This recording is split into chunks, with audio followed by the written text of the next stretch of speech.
Well, there are 5 characters, 5 types of individuals who find it really difficult to make decisions sometimes, partly because they're so confused. The first is the floater. Now, those are people who can't decide whether they're going to go for A or B because they can't really see the difference between them, rather like a floating voter. In the public eye, I suppose it's fair to say that somebody like Dannii Minogue might be an example of that. You know, she thinks, well, I'm going to be a singer. No, I'm going to be an actress. Well, what about being a judge? What about being involved in fashion? It's almost as though her life trajectory involves a series of indecisions because she can't see which is best. Then there's the flipper.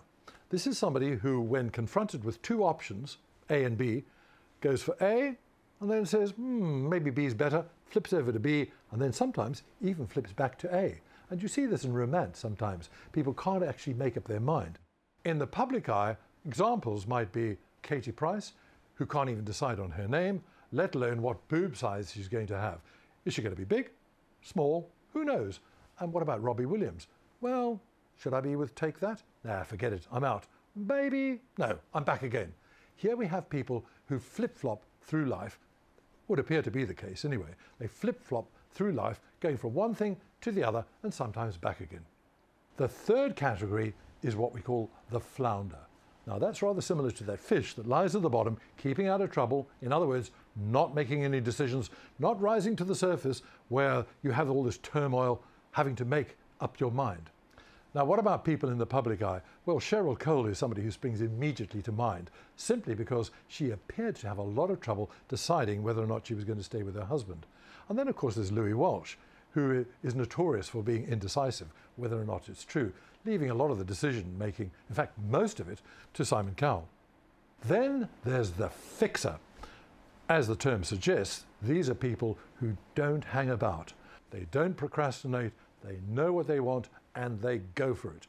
Simon Cowell is a really good example of that.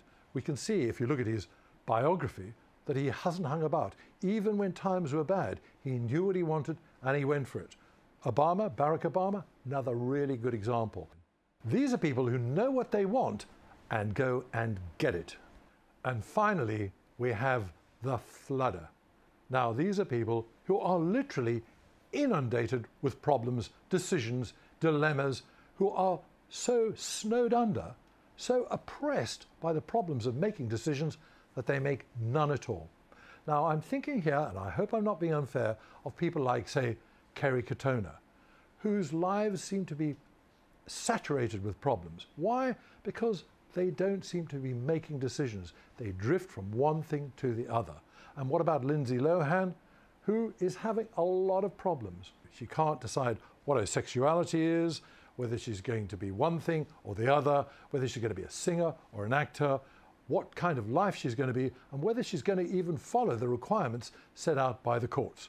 These are people who are surrounded with problems, sometimes of their own making, and who often feel completely helpless in the face of the situations that they find themselves in.